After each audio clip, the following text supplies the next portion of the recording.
So welcome everybody to today's installment of our discussion series, Radical Diversity.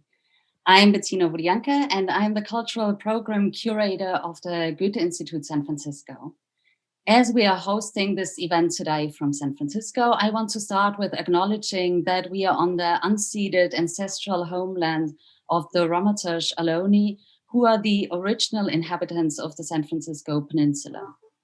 We wish to pay our respects by acknowledging the ancestors, elders, and relatives of the Ramaytush community and by affirming their sovereign rights as First Peoples. Radical Diversity is a discussion series presented by the Goethe-Institut and Goethe Pop-Ups in North America in collaboration with the Thomas Mann House and under the sponsorship of the Heinrich Böll Foundation North America. So far, we have presented 7 installments in LA, Seattle, Houston, Mexico City, followed by Montreal, Boston, and Washington, DC. Before we start, let me briefly introduce some house rules for today's event.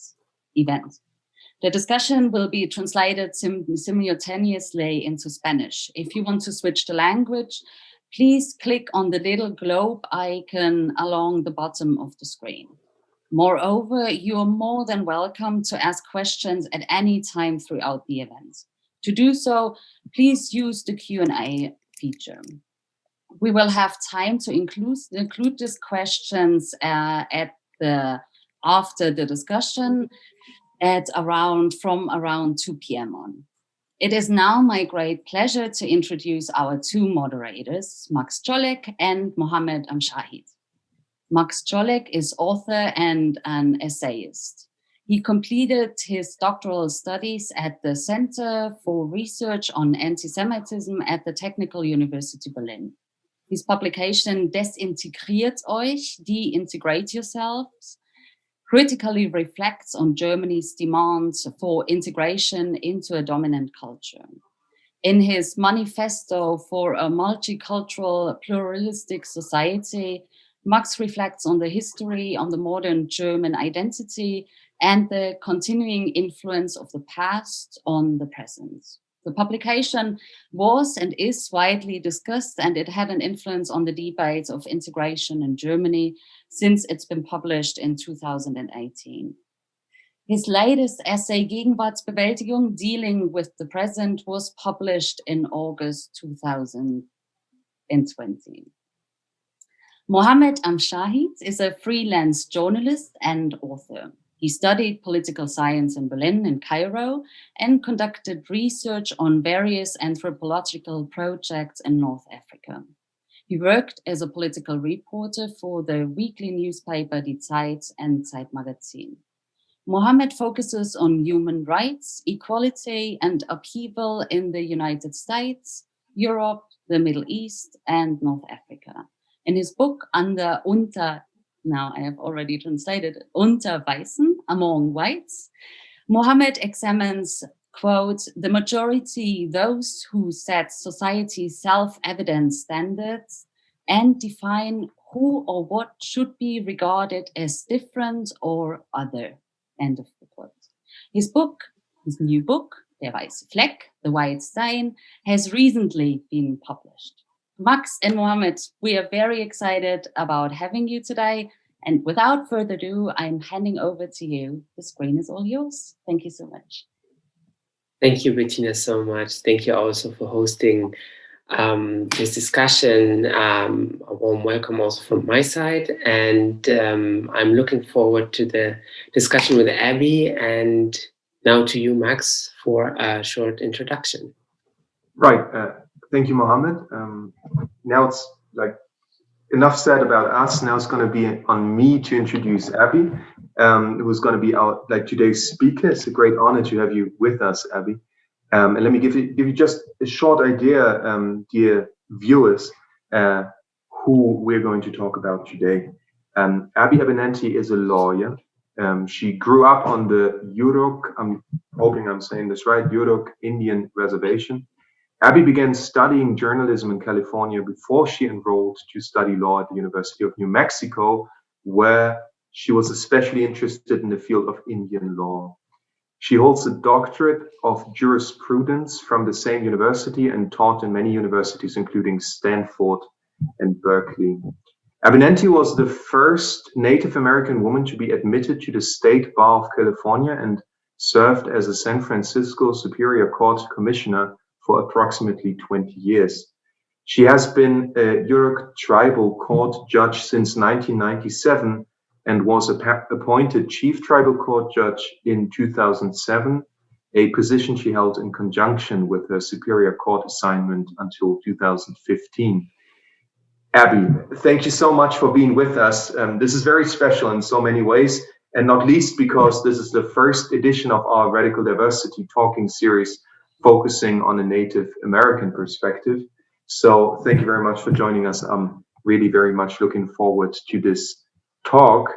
And really, in presentation for today's discussion, you proposed to give a brief history of California and the Yurok Tribe, and especially considering there are many listeners among us and viewers, hopefully today, who come from Germany or a German-speaking country.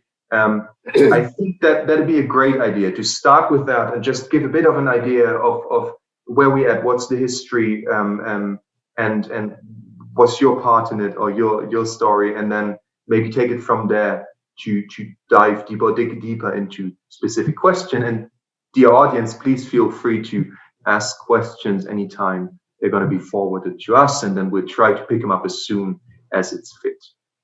Abby, so now, please, I'd be very, very interested to hear what you say. Thank you. Thank you, Max. Thank you, Mohammed.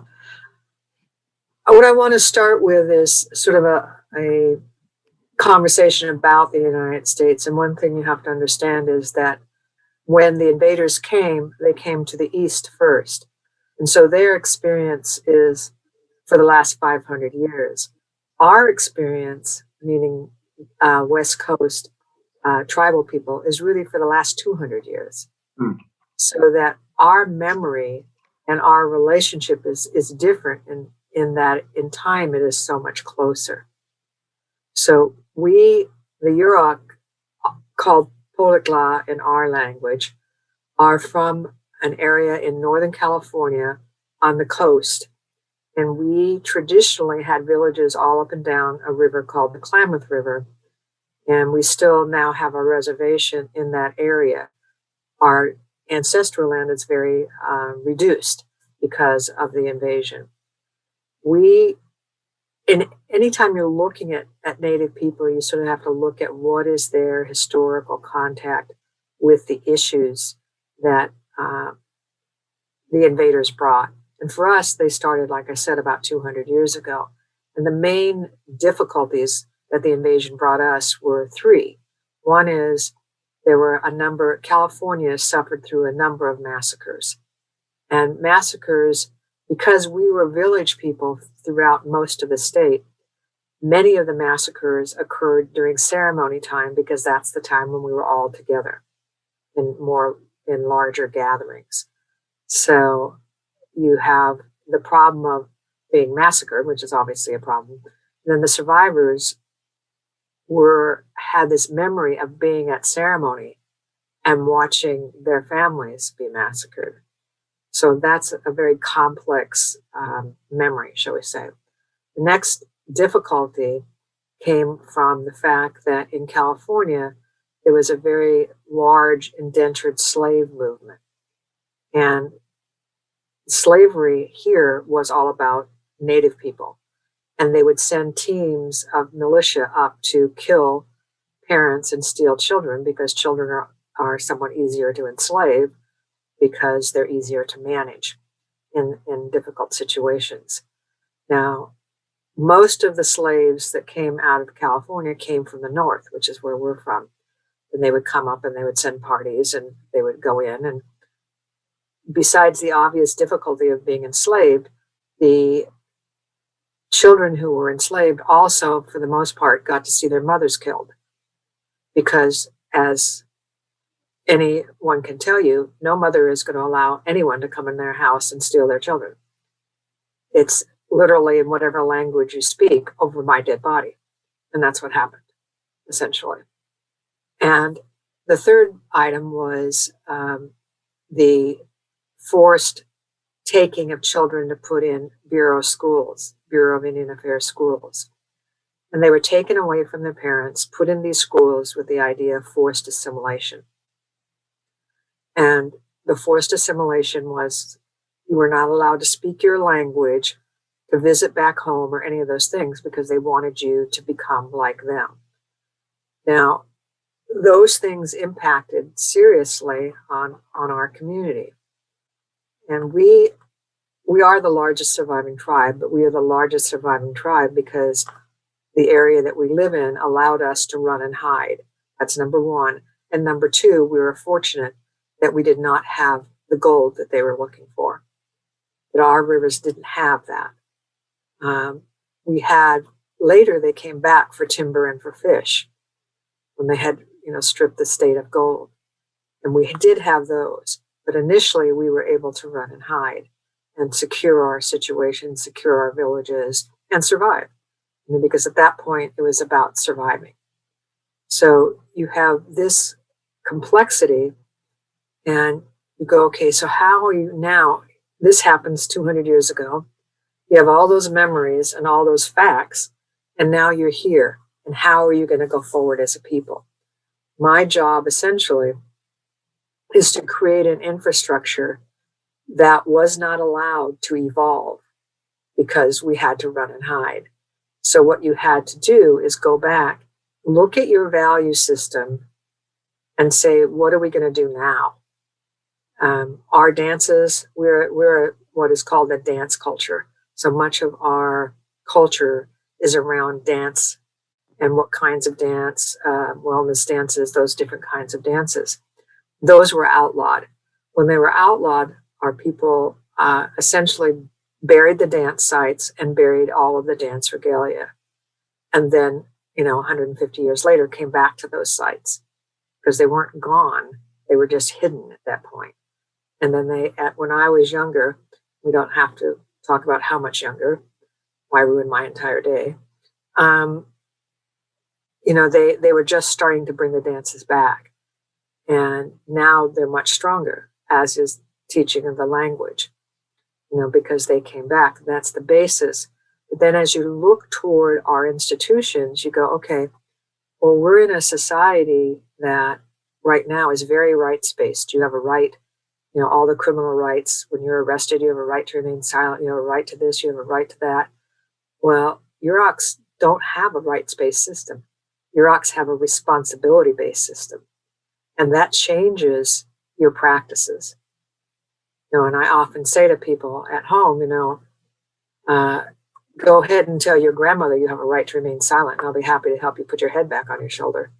Because that's not going anywhere. Trust me when I tell you. If you did it, you tell me and we'll figure out how to fix it. That's what you're going to do here. And basically, that's how this system, our legal system, is run. We have a lot of bad habits that we picked up during the invasion. That's including substance abuse. And then we're the victims, like the opioid crisis. Indian Health Service, after we finally talked people into utilizing Western medicine, then you get IHS pumping opiates into the community and creating addicts. It's like, once again. So then you have to deal with those problems. But you have to deal with them because that's our responsibility. Now, blaming somebody or threatening them out of this kind of issue, that doesn't work. You have to say, let's figure out how to help you. And in our society, the discipline was done essentially by aunts and uncles, not by parents.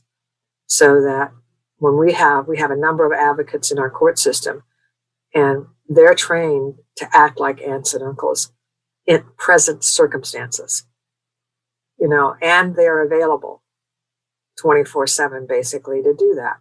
Because once you fall off the rails, it isn't about, okay, well, you have a court appearance in 6 months. So what? It's about, no, actually, you're going to go see Judge Abby every 2 weeks. And she's going to want to know if you did what you said you were going to do. And, you might want to aggravate some people, but if you're a Yurok, you're probably not going to want to aggravate old ladies because they are mean. And every Yurok knows that. So why get into that area? Let's just try to avoid that problem right from the get-go. And I will say to people, like in court, I had two guys that were fist fighting over a fishing hole, and they came into court. And I said, I issued a restraining order because I also have the powers to do that. I said, I issued that restraining order because if you two knuckleheads kill each other, I can't fix that. But I am not happy with either one of you. And you both know that in a dispute like that, you should have went to one of the cultural leaders, the dance leaders, and talked it out. Now, I just happen to have one here today, and you guys can go outside and talk about it and try to resolve it. Do you want to do that, or do you want to stay in here and talk to me? We'll go outside. Okay. So they go outside, and then about an hour and a half later, they come back in laughing and talking. And they're like, don't worry, Judge, we took care of it. And I said, good. Now, I don't ever want to see you two in here again, and I want you to tell your sons how you resolved it, because I do not want to see them in here either. And I'm sure they don't want to see me just as much as you didn't want to see me. So let's get this done right. Okay. They're all happy and I haven't seen them. I have no idea what happened, but you have to go, okay, if you're in the culture enough, you know how to resolve it. And that's just an example. It's the same way with family law. You just do, do you really want a judge telling you how to raise your child? I don't think so. So you two got to figure it out. And I'm sorry you hate each other now, but that's just the way it is. So let's figure this out. And so that's pretty much how we do it. That's a pretty quick summary. And I think, part of the one thing I did leave off is it did leave us in poverty. So we are a poor people. Our net income is pretty reduced. And, that's something we need to look to and to try to raise and, do our housing and those kinds of things. And in this era and in this country, for instance, the eastern end of my reservation does not have electricity. And there's in many ways no excuse for that. And that's not on us particularly. It's on the people who came here and stole from us. But it doesn't seem to bother them. Thank you so much, Abby, for this introduction. You raised so many points, and I wanted to ask just my first question about the awareness concerning the history of the Yurok Tribe. How do people in California know about this history? Or no, they don't receive any education? It's up to you actually to educate them. Well, the sad thing is our people don't receive it either. It's not in the schools, and I always say we got in line for the wrong superpower. We have become invisible. You could walk down the streets of San Francisco and interview 100 people and ask them what a Yurok was, and 99 of them would have no idea what you were talking about. And we're the largest surviving tribe, not the only surviving tribe. There's 109. So sometimes people recognize casino tribes. That's about it. But we're pretty invisible.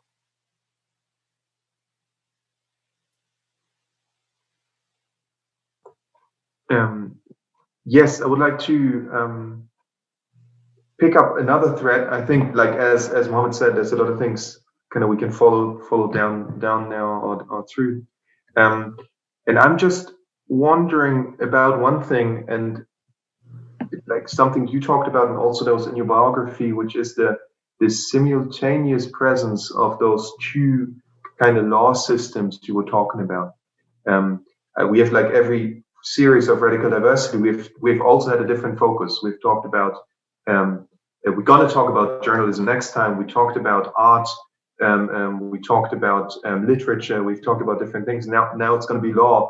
And really, how do you perceive the challenges and also the opportunities? You just described one example of how this worked out, but I know you also did a doctorate on that. How's that taking place at the same time? Is there, like, how would you describe that? Well, we're working more and more with our communities outside of here to say, maybe you want to try this. because it doesn't take a genius to figure out that our judicial system is not working in this country, and I'm not saying anything rude or anything else. It just isn't, and maybe we need to take a look at another way of doing it. Everything is, from as simple as like in our child support, we're the only tribe that does child support enforcement. And when I did it, I said, what I'm going to do is, one, I'm not going to adopt the schedule that you have for the outside the reservation because our level of income is reduced. I'm not going to saddle people with something they can't do. And the other thing I'm going to do is I'm going to offer to the parents, if you have something else besides money to give, I will value that and that will count and you will be in compliance. An example would be, all right, parents split up and the father is working, he has the children. The mother is not working, but she has a drug problem. Her mother said, I will babysit for the father if you'll value that. And I said, sure, I will, because that's a valuable thing. That's a valuable thing you're contributing to the family. You're the grandmother. And if you all agree that that's what you would rather have, I'm good with that. So trying to make the relationships is more important to me than just going, okay, this is how it's going to be. So you have to look at how you can impact that system. And why I gave that as an example is this week, the state is going to interview us about that valuation system and see if they can use that in their state system. Because I said, this is something that actually works better because you want both parents involved to the extent they can be, and both families. And for us culturally, because dance is related to family membership, you can't just go, okay, we're going to toss away this family. It just doesn't work like that. So you have to try to work those things through.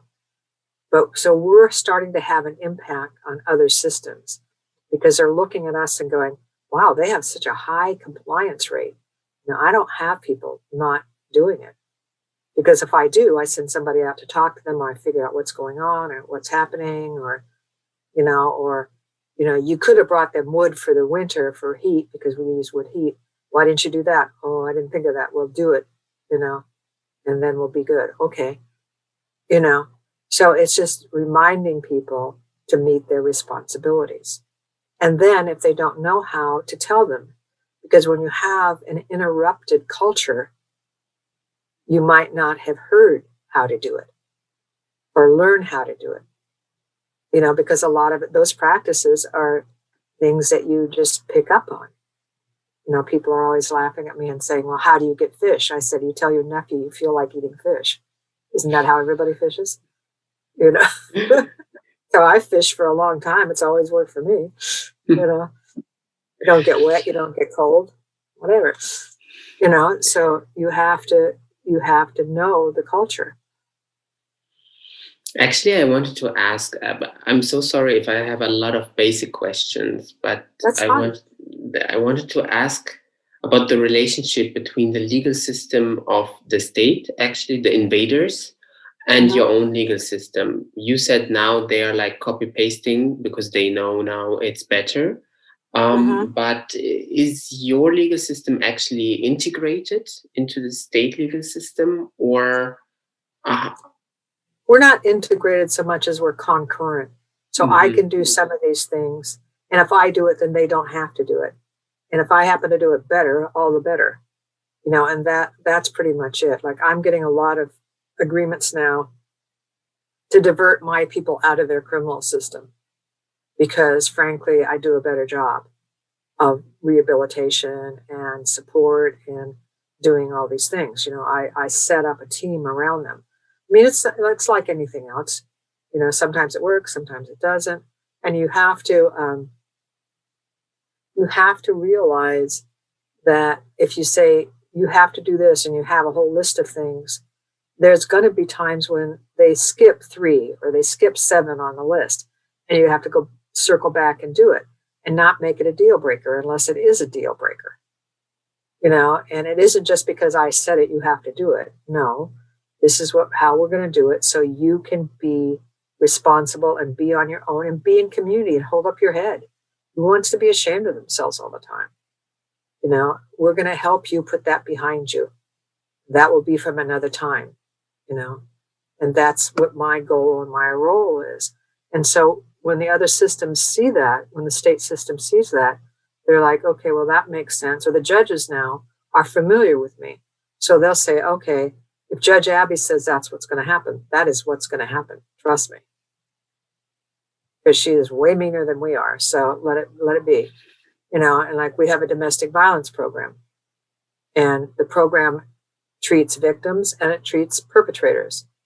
And the first part of it's a state certified program. We have the first state certified program of any of the reservations. And it's a 52-week mandatory program.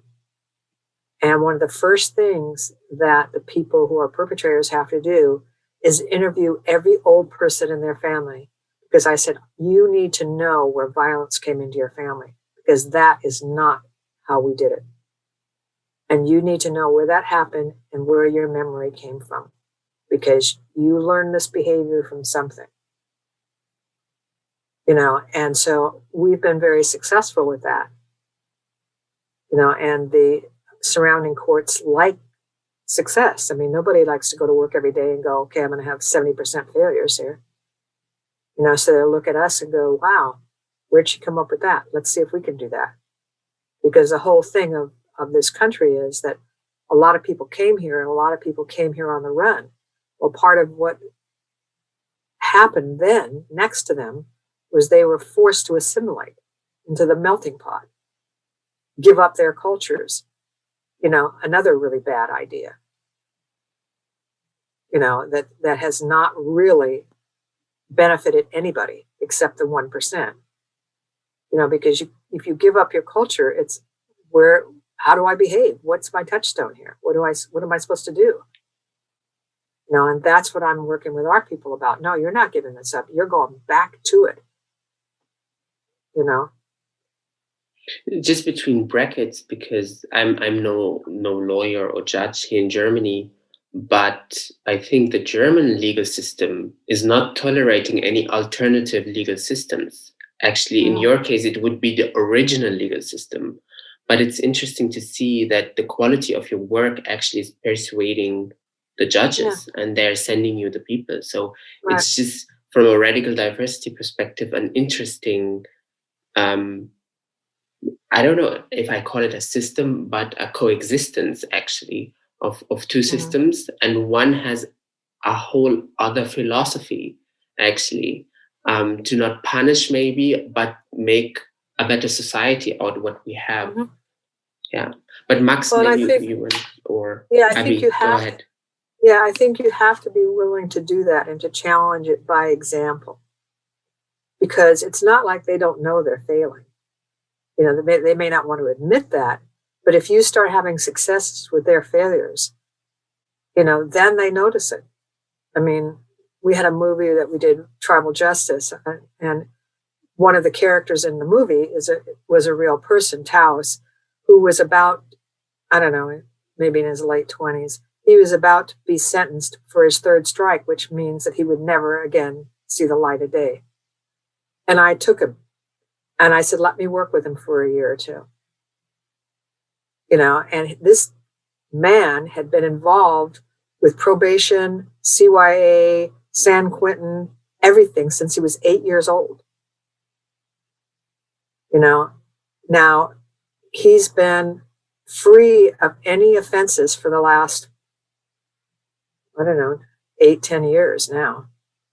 Has a family, has a business, built his own home. You know, so it's a matter in some ways of approach. But I mean, it wasn't particularly smooth. But I'll tell you, the judges who had sentenced him, because I'm in a small rural community, so the judge who had sentenced him had been sentencing this kid since he was 8. You know, and seeing over and over it not work.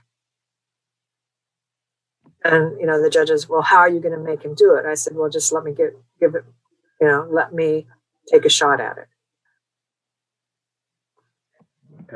Yes, Abby, thank you for. I'd like to just kind of. Mohammed said that before when he was talking about from a perspective of radical diversity, because there's a lot of things that I find very inspiring in what you say, because it connects to things that we have been thinking about also in the German context. For example, if you look at Jewish history in Germany, most of the time Jewish self-organization was as such. There was a Jewish internal jurisdiction where the rabbis would decide on contested issues, and they wouldn't really be applicable to any state. There wasn't really a state, but like city jurisdiction in the Middle Ages, but it was all the Jews for themselves. And it's interesting to see how this story of self-organization, of Parallelkultur, Parallelgesellschaft, which Judaism really was most of the years, has become invisible under the veil or the idea of integration and of Jews becoming Germans. So in a way, you see how this whole history of difference, of what you call not giving up culture, has become sidelined in order to tell a story of all minorities becoming one center, which you could call, they define in national terms usually as the German center. Which is, I mean, the Jewish history in itself is a history of destruction and persecution, but obviously in a very different way. But what I was thinking about while you were talking was how, especially when you talked about the grandmother giving the childcare as a part in this trial you were conducting, how does the perspective you offer as a different alternative to the American state legal system also allow for a greater sensibility for things we would usually talk about in intersectional terms, right? To say care work as something that has to be recognized as a valuable element, even though it's not being paid in the sense of a capitalist society. So how do you, like, is there more potential? You also, like, what kind of potential do you see also in discussions about discrimination, to state it bluntly? Do you see more points like this? Well, I see more ability to talk about shared values. And if a person has a shared value, because that cultural value of letting a grandmother take care of the children is not an oddity. It isn't a standalone, oh, only this one culture ever does that. So the problem is that we've talked about things that are not shared and made them seem like that's where we should be. My position is, as we partner, outside of the tribe, and as we look at the cultures that have come here and live here, is we need to look at shared values and unite across those. Are we always going to agree? No. That's okay, though, because what we're talking about is practices that disagree, but we have a lot of practices that do agree because our values agree. And if you can start having those discussions, then some of the discrimination can be dealt with. Some of the racism can be dealt with. But if you ignore it or pretend like it's invisible or don't see what's, the things that are your common humanity, then it just goes on and on and on and on.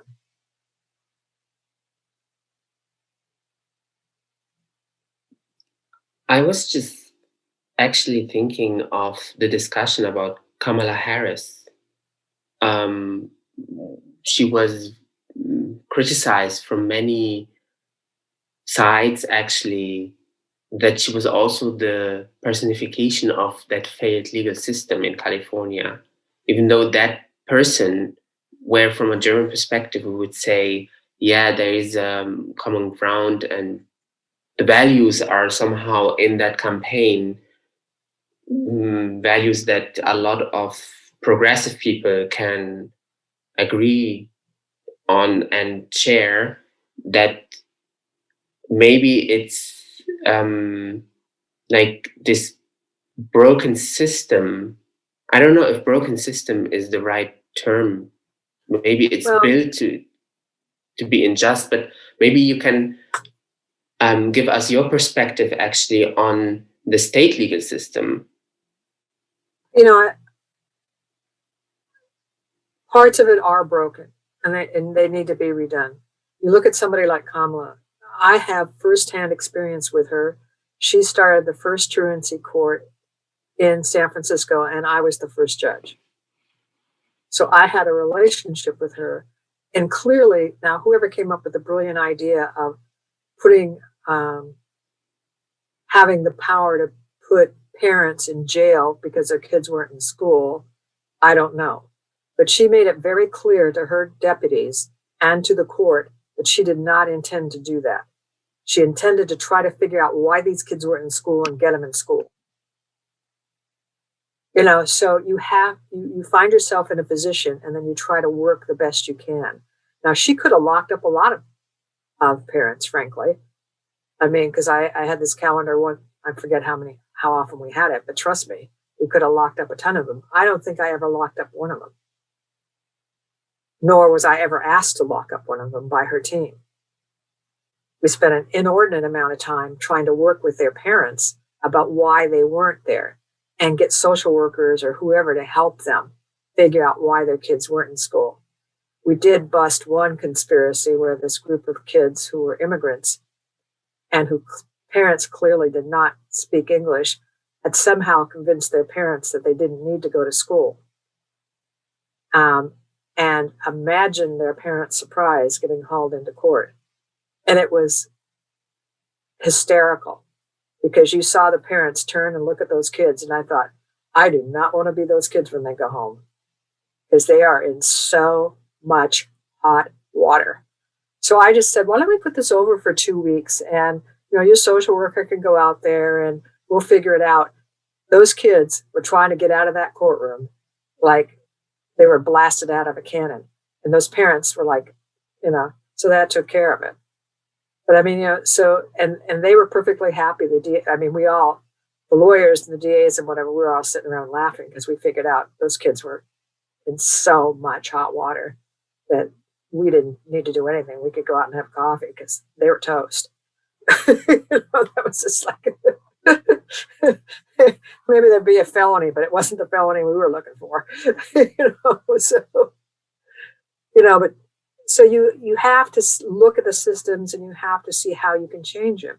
You know, she changed that, even though you had this other thing. How you implement is very important. You know, and to me, I mean, she didn't get any credit for that. I never heard anybody mention that. You know, and yes, you know, were other things not done? Yes, other things were not done. But what can you do in a given day? You know, at least make an effort somewhere. So, sorry, Mohammed, you want to? Oh, okay. I heard you say at one point just now that the oppressor wants you to give up the culture, and you propose not giving up cultures. Would you just kind of say a bit more about this concept? Because I feel like radical diversity there may be something very valuable to gain for a thinking or reflection on a concept or an idea like radical diversity if we talk about cultural diversity or the maintaining or reclaiming of cultures. Why do you think that's a good thing? I think it's a good thing because many of the cultures before they came to a crisis and had to run for whatever reason they had to run, and there were different reasons, had secured and had a long history of things working and working well, of villages living in peace generation after generation after generation, of an existence that was in harmony with the place they were from. You know, and if they had not been interrupted, like we were interrupted through an invasion, they were interrupted by whatever, then they would have evolved with that value system and their practices would have changed. Now, my practices in our court are not the same as they were 200 years ago for people who had different, you know, disagreements. They're just not, because they didn't have, you know, meth as a problem. I have meth as a problem. So I have to have a different practice, you know. So you have to be aware of that. And if I had been left alone as a culture to evolve, I would have evolved the practices, but I wasn't. So I had a break. And so now what I have to do is leap those practices over and hook them into those values. Because strangely enough, that's what people viscerally respond to. You know, and that's the whole way that this system works here. You know, the whole thing about, I mean, I was telling you about the young man who was going to go down for his third strike.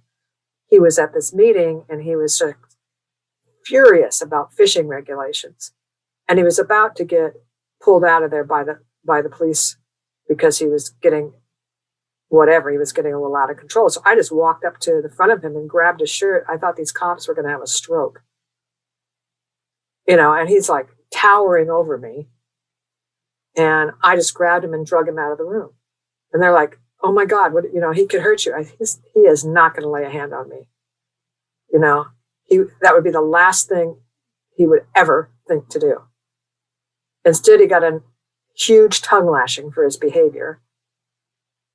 You know, and I said, basically what I said to him, you cannot act like that. I have told you that before. This is a perfect example of what I've told you not to do. I said, you have managed to scare every white person within 500 miles by your behavior. I said, that is not going to be okay. Now, your choice is that you can go back in there and behave, and I'm sitting right next to you, or you can go home. What are you going to do? I'm really sorry, Judge Abby. I'm really sorry. That doesn't cut it. What are you going to do? Okay, I'll just sit next to you. I said, that's good. Come back in. And the cops are like, oh my God. I said, he was never going to hurt me. Because it's, you know, viscerally, the response in our culture to elders is so different. I'm not saying if he'd been high on meth or whatever, I would do the same thing, but he wasn't. And there was no way he would ever even raise his voice, much less hurt me. You know, it just isn't in them, you know? And so you have to know your people and your situation, you know, and there's certain things you look at and you go, wait, that's a cultural response. Mm-hmm. It's just like when I say to a room full of Yuroks, do you want a trial or do you want to just talk about this? 98% of them are going to say, I just want to talk about it. They think it's a personal preference. It's not. You know, it's what we did for thousands of years.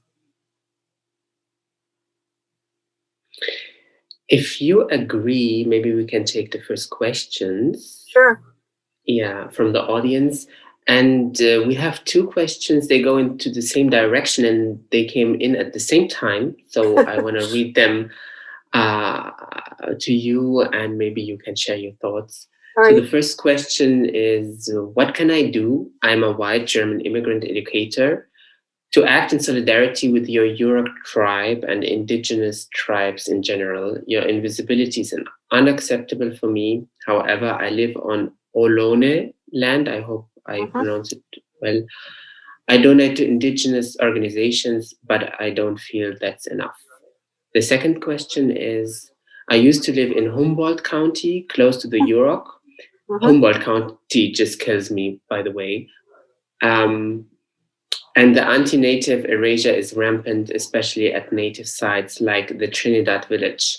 What are some small everyday actions that local people can do, talk about with their neighbors to help bring more respectful attention to the indigenous presence? All right.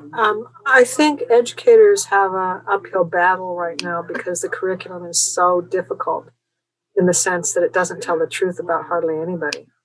You know, and so it's really about teachers augmenting and bringing in guest speakers, bringing in differences, you know, and presenting different things to their students that are obviously age appropriate, you know, that they can learn from, and just giving them the knowledge so that they can see, here's two different ways of doing it, or here's what happened, or these people used to live here until, you know, they were murdered. And, you have to do that. You have to do it in an appropriate fashion. And I think teachers are going to play a valuable role in that, because truth is the first part of it. And if our children are not being told the truth, then how can we expect them to act, appropriately as they get older? Because then they have to go back and reteach themselves and reframe the issues. So I have a lot of respect for teachers, and they have to, even if it's just carving out sections of their lesson plan to present, here's this, or here's that, or here's a dance, or here's from the people that once lived here, or bringing them in as guest speakers, doing different things like that, I think is really helpful. And I do that a lot myself. And as to the second question, I think solidarity is difficult. I think participating, being a partner in activities and getting to know people, I think it's really the kind of thing where you have to, we're so used to being separate that we just do it naturally, and so even if you, go to events, if you plan things together, group outings, or introduce yourself to people, work on different projects together, you learn to be friends. It's about making friends. It's about going outside your circle and saying, this is what I'm going to do. I'm going to try to do this, or try to work with this, or, in San Francisco now, they're starting a movement. There's a cultural district in the Mission, and Friendship House, which is located in the Mission, is starting a project to build an urban Indian village. It will be the first one in the nation, and even working on that, or working with them, and going, oh, that's something, I'm interested in. I would do that. Those kinds of things, and just being aware of what's happening around you.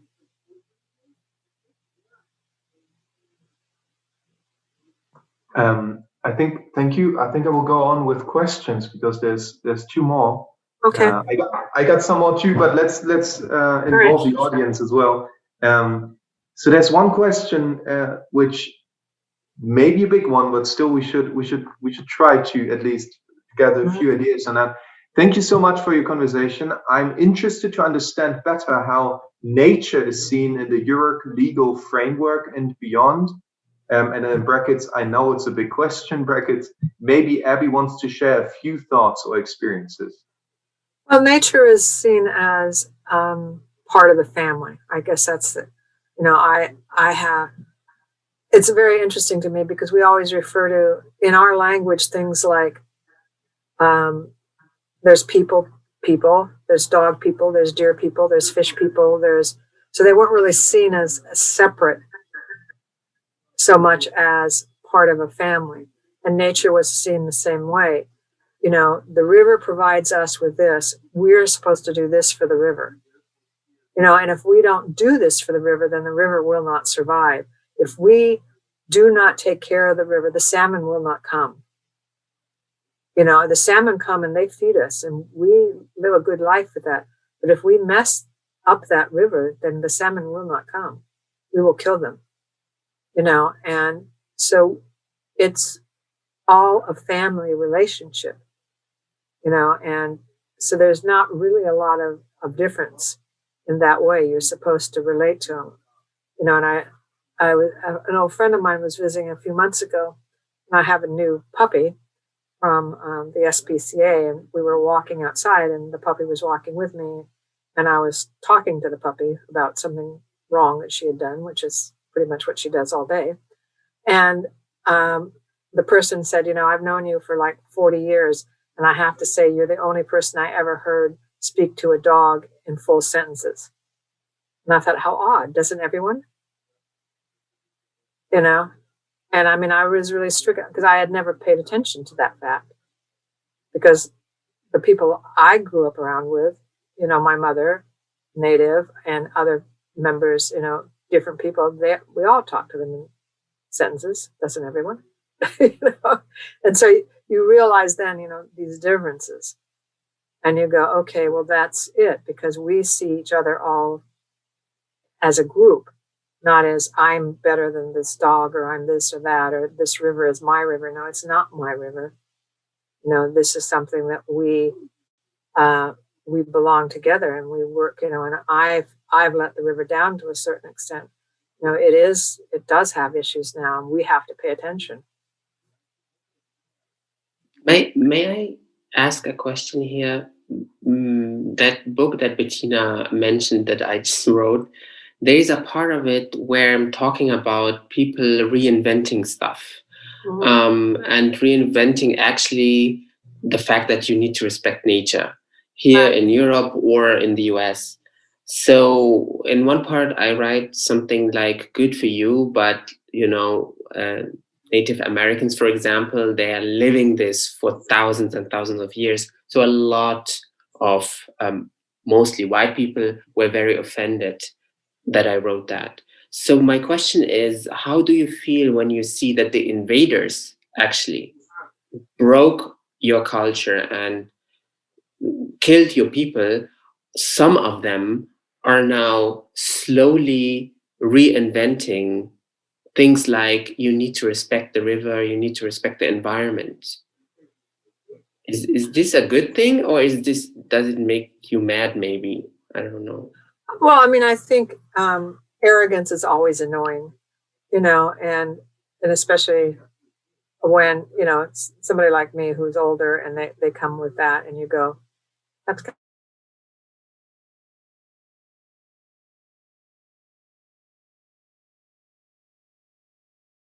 I think we lost Abby, and maybe we will try to get her back. Or do you see her, Max? Do you hear her? No, I don't. I really would like to know how the sentence. Yeah, that was like a cliffhanger. I'm like, no. But I'm sure Bettina and Lena from the Goethe-Institut are working on that. But it was like, I don't know about you, Max, but it was like, for me, such an eye-opener to go here to Berlin in Kreuzberg and watch a supermarket. And that supermarket received a prize for innovation because they are respecting nature. I'm like, it's a good thing, but actually, how can you receive a prize for innovation to not use plastic, for example? Because a lot of people are doing it since thousands of years. Yeah.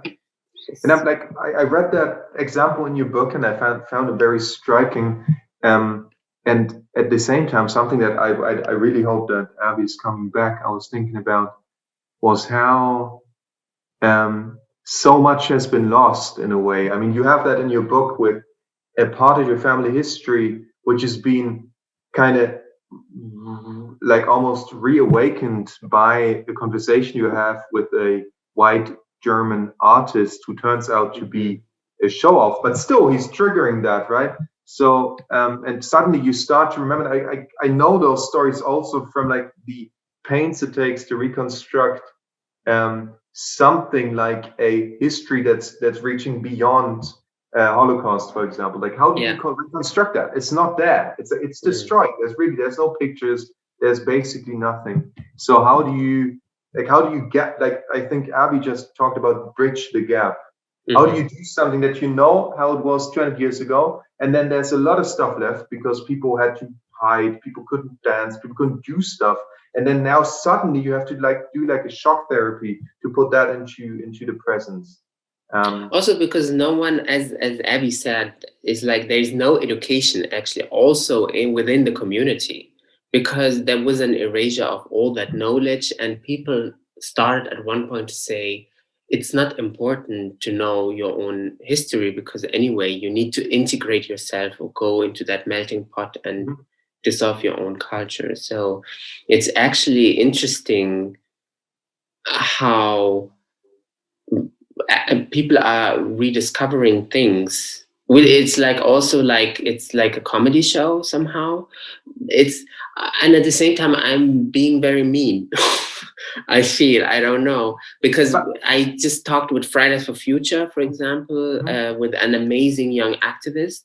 And of course, I mean, why would I judge an 18 years old kid actually and say, well, go educate yourself because you're privileged and you don't know that my ancestors, they did this since, you know, it's also like how we talk with each other.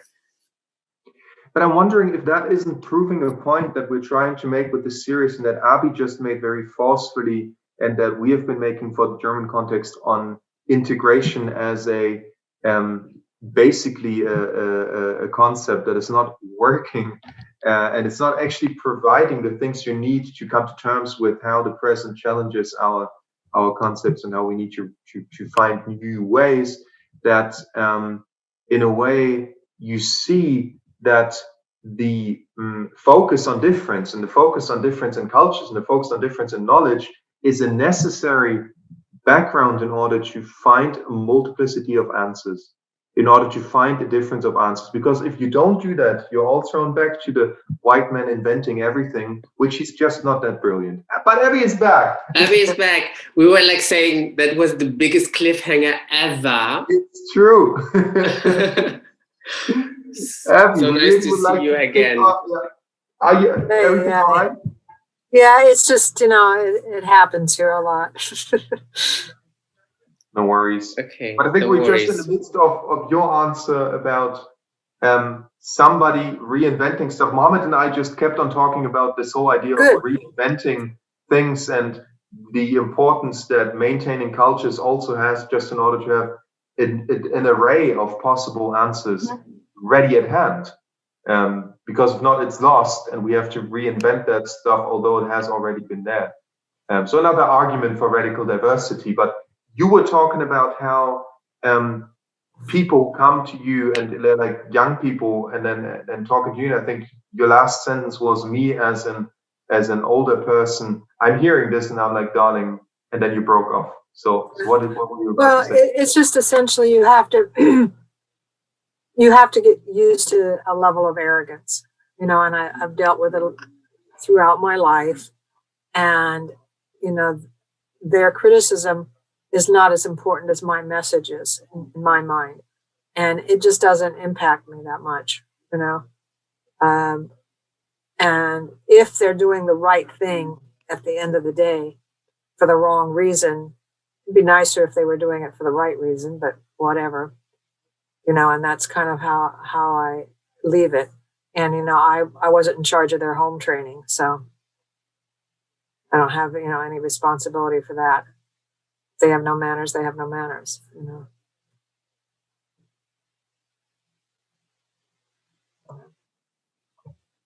Mohammed? So there was one question.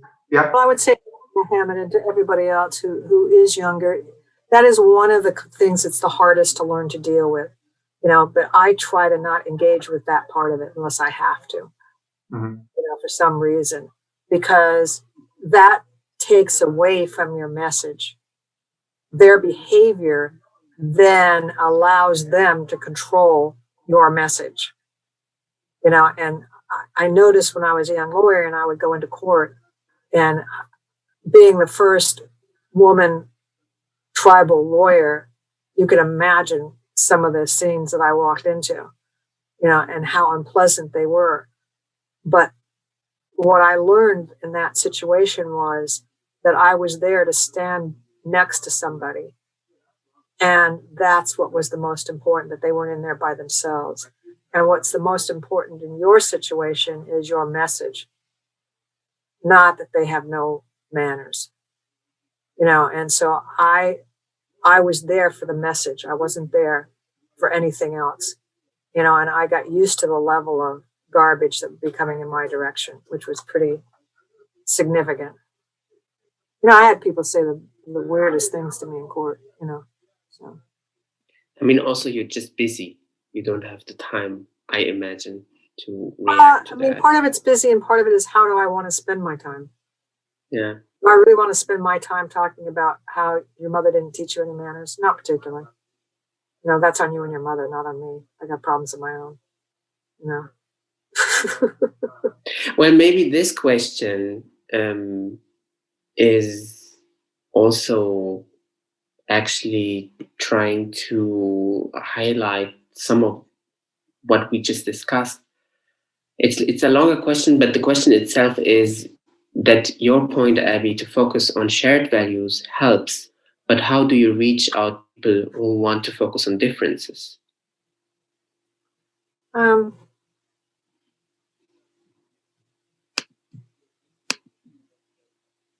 mean, I think you have to figure out what are the differences. You know, is it differences in approaches or is it differences in end results? Like, I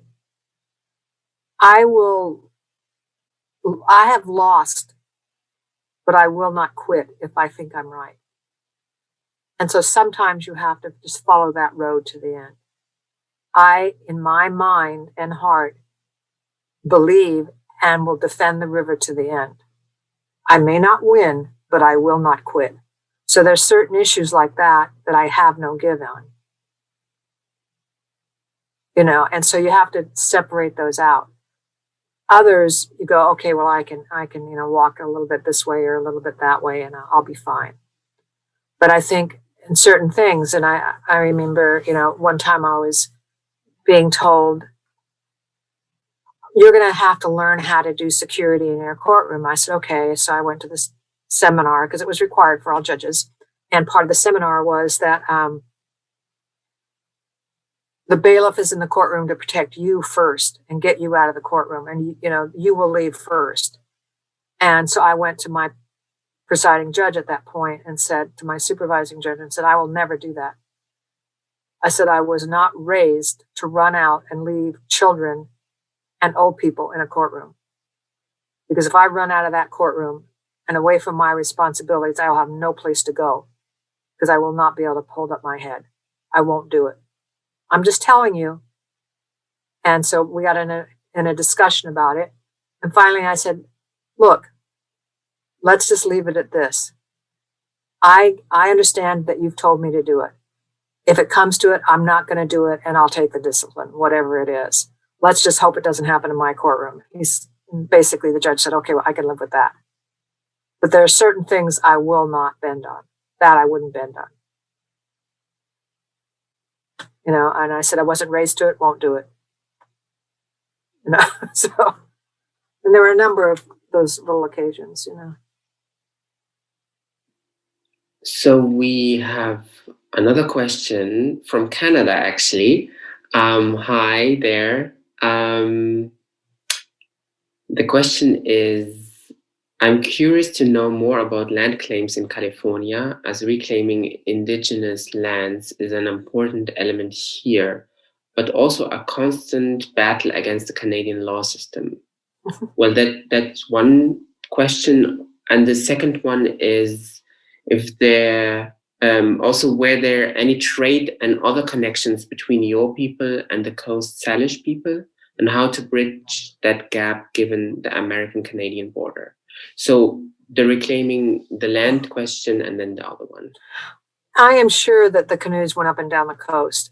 Mm-hmm. You know, we had ocean-going canoes, and the stories indicate that we did go up and down the coast, and I'm pretty certain that happened because it's just reasonable that it would, because you don't build ocean-going canoes and not use them in the ocean. I mean, it doesn't make any sense. So you know, that did happen in my opinion, and you know, I would not be sorry to see it happen again. You know, and for us to reach out and have those ties again. So I think that's one. And the land claims one, you know, it's going to be an ongoing issue. And California now is starting to have, the governor has created a commission, a Truth and Healing Commission. And a big part of that's going to be about land claims. You know, I'm pretty certain. And how are we going to go forward? You know, and it's a hard situation. I mean, there was talk about, should it be reconciliation? Should it be whatever? And I said, you know, I'm not really in favor of reconciliation because I don't think you can reconcile genocide. And if you think you can, you're wrong. Can you heal? Yes, because you must. You know.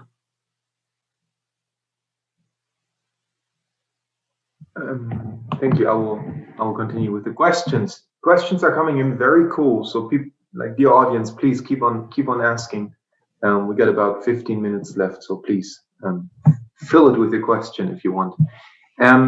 So there's one question which is very short, but I think the answer may be long, and it's thank you. Can you talk about the role of women in your culture? I mean, you have already talked about it, but maybe kind of talk a bit more about it. Well, we're a very specific culture in the sense, like our dance culture, we have men's camp, women's camp. We have responsibilities that are lined out that way. We would fight only if we had to. Did we have women warriors at times? Yes. Did we hunt at times? Yes. Did we run the dance camps? Yes, our camps. So we were very respected. We had medicine women who were powerful in dance, and still are powerful in dance. So we're a much more balanced culture than the one that we have now here. And there's more and more of that coming back. Like we have, a young women's coming of age dance that's come back in the last 10 to 15 years. So those things are once again being strong. And we, there's a lot of deference and that in the community toward elders, toward men and women, and women were given and had a lot of responsibility. Like I said, it's really about responsibility because there was so many things to do, and I think it was a fairly shared responsibility to go forward, and we had a lot of ability to do things and to make decisions, to influence decisions.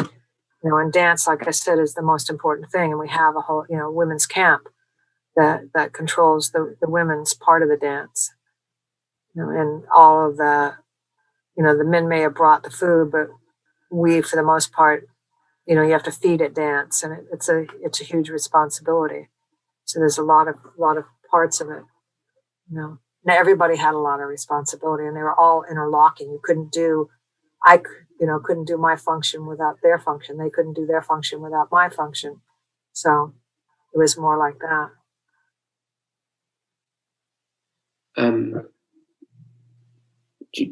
If I may, as I said, I have a lot of simple questions, and I'm educating myself really on Native American history. And it was for me very interesting just to learn that talking about post-colonialism when it comes to Native American perspective doesn't make any sense, because it's actually happening right now. There is nothing post on that. Right. And I found your comment about genocide and that reconciliation is not possible very, very important. And my question is this more a general comment, or is it actually about your specific situation? Because this is a question actually we are discussing here in Germany on a daily basis, because some people want to reconciliate, and the question is if that's possible in the first place. Well, I don't believe it is. That's my belief. I don't think you can reconcile certain things, and genocide is not reconcilable. Is it healable? Yes, because we have to go forward. And the fact that we're still here is, then we have been placed here to do something, and we have a purpose.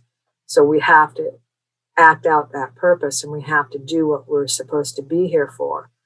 And to do that, and to not lose focus on that, we have to heal. I can't think about all that all day and all night, but I can't say that it's ever going to be right, because it wasn't. And nothing can ever make it right.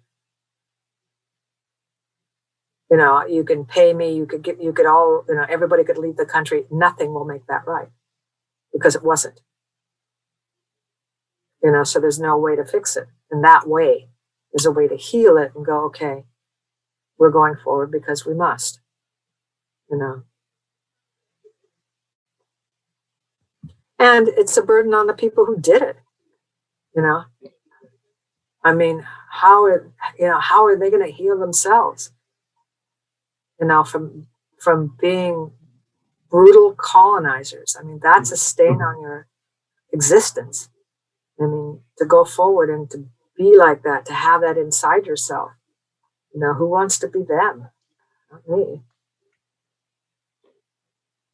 I mean, but I must say that exactly that is such a heavy burden is one of the greatest obstacles to actually just face the pain and be able to suffer it, and not to try to reconcile right the moment you start to remember. Because this is how it works in Germany in a way.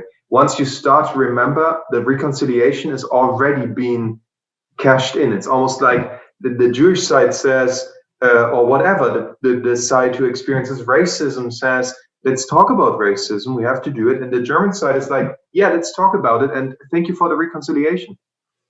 You're like, hold on, this is like this. No, this is not what we meant. We meant create a space to talk about pain. We didn't mean reconcile right away.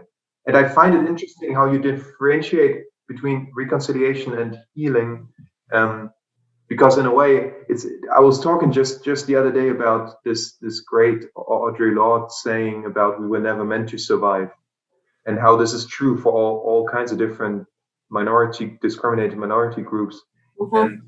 And how surviving, never meant to survive, also means the reason we survived, like gives us a sense of purpose, a sense of meaning, a sense of something that has to go on. I find this very touching in a way. I've been thinking about this the last weeks somehow, and it's interesting you're bringing this up because it's very close to what I've been thinking about the last days. So there's one more question from the audience, which is probably going to be the last. And there was one other question which I'd like to take to the end and take that. So the second last question then is, this is a question for Abby, but I think it tracks both in the US and the German context. In recent years, efforts have been made to change or rename places and institutions named after figures representing historical and ongoing violence, invaders, colonists, politicians who enforced policies with devastating consequences on indigenous and minority communities. What role do you see re-establishing indigenous places names on an institutional level in destabilizing traditions of violence? In your opinion, is this a useful tactic? I think that most cultures believe truth is important. I believe truth is important. And I don't believe that you want to create statutes to people who did evil and say that's something that I'm going to say is a good thing, because it gives the wrong message to the world. You know, and they made no attempt to heal themselves or to take responsibility for what they did. You know, you're sitting in California, or I'm sitting in California, and the first Chief Justice of the California Supreme Court was a man named Serenius Hastings, and has a law school named after him. And he is a famous genocidal maniac. Do I think that's right? No. Do I think it was right that he was the first Chief Justice of the Supreme Court of California? No. Do I think that's on the legal system to fix that? Yes. Are they going to? Beats me. But am I going to say it's right? No, I am not. Now, so far they haven't agreed with me, but like I said, no, I'm prepared to lose. I'm not prepared to quit.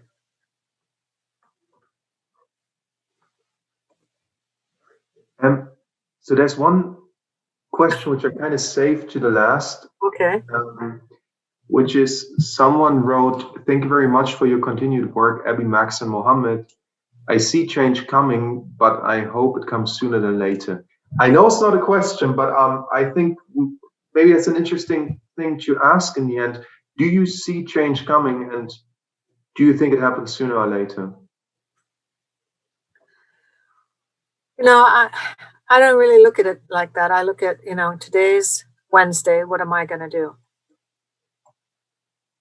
You know, and then you have these questions, and I'm going to say, Hastings is wrong. That's what I'm going to do this day. And if that's all I did, that was what I did. You know, and when these circumstances present themselves to me, I'm going to say that. Now, I have to say, has anybody given me this opportunity before? No. So it is changing. You know, many things have changed over the course of my life. How I'm treated. What's the difference between explicit and implicit bias? What's the, you know, all those things. And you have to weigh those. And like I said, it's not about sooner or later. It's about what is my responsibility. I have a responsibility to do what I'm doing, in my opinion. You know, and I look out and I see you and Mohammed, and I go, thank God somebody else is doing it too. You know, I didn't know you guys before today, but now I go, okay, 2 more. Ha ha. You know, it's like, take that, you guys. Yes. That's an old lady running amok on you there. See? Max said it was the last question, but actually I would like to take another question, and that would be the last question. Right. There's someone asking, do you have a blog, or is there an online resource that help educate us about Yurok law legal practices? The tribe has a website, and you know, I am what's a nice way to say this? I am a tech idiot. Okay, I don't do Facebook. I can spell blog.